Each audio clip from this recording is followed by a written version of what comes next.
안녕하십니까? 요한복음 24번째 시간, 거듭남은 예수를 만난 자만이 누리는 특권입니다. 거듭남은 예수를 만난 자만이 누리는 특권입니다. 라는 제목으로 하나님 말씀 증거하도록 하겠습니다. 본문의 말씀 요한복음 3장 1절부터 있는 말씀 함께 읽습니다. 그런데 바리새인 중에 니고데모라는 사람이 있으니 유대인의 지도자라. 그가 밤에 예수께 와서 이르되 랍비여, 우리가 당신은 하나님께로부터 오신 선생인 줄 아나이다. 하나님이 함께 하시지 아니하시면 당신이 행하시는 이 표적을 아무도 할 수 없음이니이다.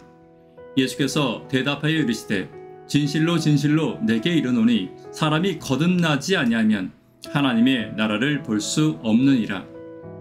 오늘은 니고데모와 예수님의 만남에 대해서 함께 살펴보도록 하겠습니다.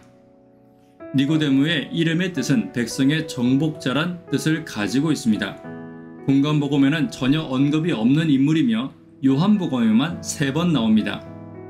AD 70년 당시 나퀴드몬이라는 사람이 예루살렘에 살고 있었는데 그가 혹시 40년 전 예수님을 찾아온 니고데모일지도 모른다는 추측이 있기는 하나 근거는 없습니다.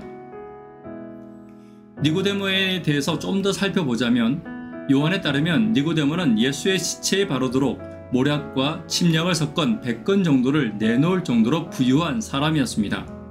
현재의 가치로 계산하자면 노동자 100명의 1년치 연봉으로 약 30억 원 정도의 가치를 가지고 있습니다.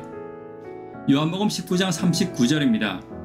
일찍이 예수께 밤에 찾아왔던 니고데모도 모략과 침량 섞은 것을 100리터쯤 가지고 온지라. 두 번째 니고데모는 엄격한 유대교를 신봉하는 종파인 바리새파 사람이었습니다. 바리새인으로서 니고데모는 하나님의 백성 되는 자격이 아브라함을 통해 계승되는 육적 출생에 있음을 강조하는 사람이었습니다.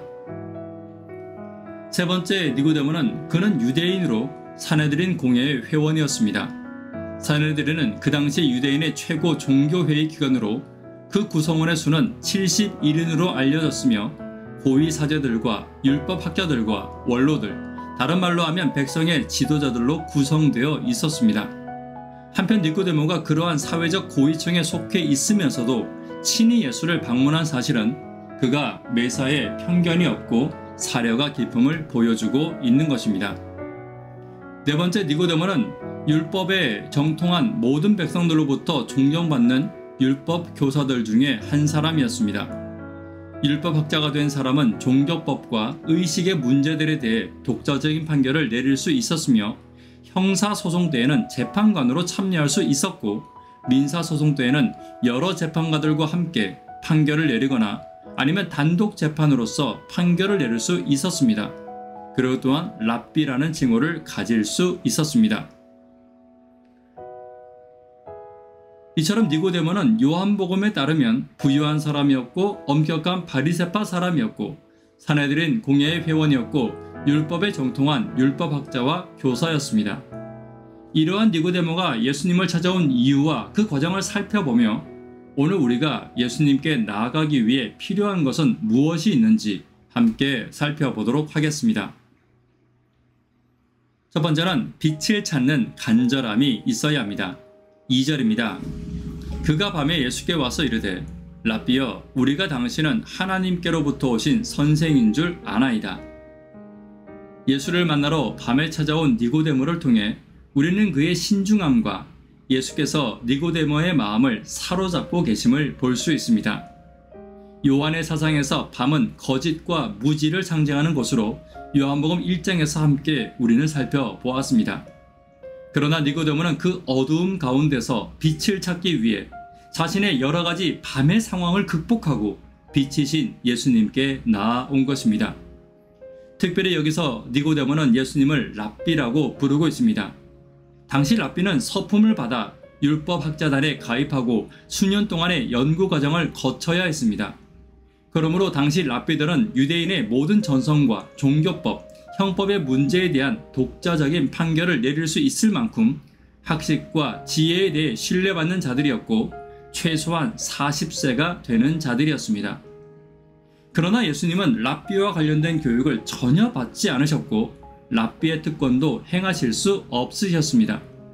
이러한 상황에서 예수님을 랍비라고 부르는 것은 그 당시에는 있을 수 없는 일이었고 니고데모와 같은 바리새인 율법학자에게는 더더욱 있을 수 없는 일이었습니다. 그러나 우리는 이것을 통해 얼마나 니고데모가 예수님을 존경하며 예수님을 향한 마음이 간절했는지를 우리는 볼 수 있는 것입니다. 오늘 우리도 마찬가지입니다. 예수님을 향한, 즉 빛을 향한 간절함이 우리 가운데 있어야 합니다. 여러 가지 밤의 방해가 우리에게 있을지라도 예수를 만나 내 인생의 새로운 빛을 발견하고 예수님에게만 빛이 있음을 믿고 따르는 저와 여러분 되기를 간절히 바랍니다. 두 번째, 표적을 보고 증거를 보며 분별할 수 있어야 합니다.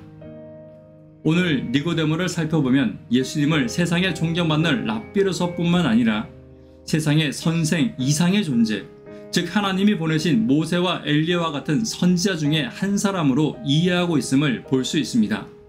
그리고 니고데모가 예수님을 하늘로부터 온 선지자로 받아들이게 된 이유는 표적 때문이었습니다. 물론 표적이 모든 믿음의 이유는 될 수 없습니다. 그러나 분명한 표적이 있음에도 불구하고 예수를 따르지 않고 믿음이 약해지는 자들도 있는 것입니다. 이러한 면에서 니고데모는 그 앞에 있는 분명한 표적을 이해하고 받아들이는 믿음이 있었고 그 믿음대로 예수님께 나올 용기 또한 있었습니다. 오늘 우리도 마찬가지입니다. 우리는 성경의 표적, 기도의 표적, 말씀의 표적 등 여러 가지 표적을 경험하고 있습니다. 그러나 너무나 많은 순간 우리에게 주신 말씀의 표적을 잊어버리고 내가 받는 기도의 표적을 잊어버리고 믿음을 잃어버릴 때가 있는 것입니다. 오늘 내게 있는 확실한 표적을 보고 믿고 따르는 저와 여러분 되기를 간절히 바랍니다. 세 번째는 거듭남을 향해 가야 합니다. 3절입니다. 예수께서 대답하여 이르시되 진실로 진실로 내게 이르노니 사람이 거듭나지 아니하면 하나님의 나라를 볼 수 없느니라. 니고데모의 방문에 예수님께서는 거듭남에 대해 먼저 이야기하심으로 빛을 찾는 니고데모의 마음을 알고 계심을 보여주셨습니다.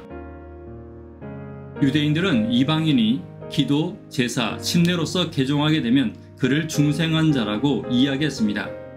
그러나 예수님께서는 선택받은 백성인 유대인들조차 하나님의 나라에 들어가려면 인간의 노력, 즉 율법과 기도, 성소와 제사, 심지어 침례에 의해서가 아닌 인간의 본성이 새롭게 거듭나는 거듭남의 사건이 필요함을 말씀하십니다. 왜냐하면 중생이란 죄와 허물로 죽을 인간이 새로운 피조물로 성령의 역사로 다시 태어남을 말하기 때문입니다. 따라서 중생은 결코 병이 낫는 것과 같은 나음의 과정이 아니라 죽은 자가 다시 살아난 것 같은 기적의 변화이며 죄와 사망의 자녀에서 하나님의 자녀로 다시 태어나는 새로움의 경험임을 잊지 않아야 합니다. 그러므로 우리의 거듭남은 결코 내 노력으로 이룰 수 없습니다. 오직 이 일은 예수님만 이룰 수 있으며 끊임없이 예수를 향해 나아가 빛이신 예수님을 만난 자만이 이룰 수 있는 거듭남의 특권임을 잊지 않는 저와 여러분 되기를 간절히 바랍니다. 말씀에 결론 맺도록 하겠습니다. 우리가 예수님께 나아가기 위해 필요한 것들을 함께 살펴보았습니다. 첫 번째는 빛을 찾는 간절함이 있어야 합니다. 두 번째는 표적을 보고 믿는 믿음이 필요합니다.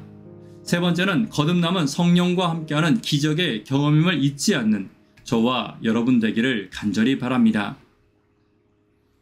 기도 제목 함께 나누도록 하겠습니다. 교회와 개인의 성령 임재를 위해 기도 부탁드립니다. 구도자분들을 위해 기도 부탁드립니다. 학생, 청년, 어린이를 위해 더 간절히 기도 부탁드립니다. 새벽기도와 영버TV를 위해서 간절히 기도 부탁드립니다. 예수님을 만나 거듭남을 향해 가는 성도가 되기를 위해 기도 부탁드립니다. 이 시간 개인적으로 기도하도록 하겠습니다. 감사합니다.